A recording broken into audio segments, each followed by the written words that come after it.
Hi everybody, I hope you are doing well. Today we will talk about how to fix or how to solve the problem of Yango. We click on settings,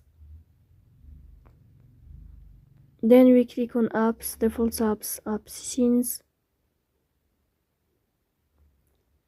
Here in this list you will search about the application of Yango.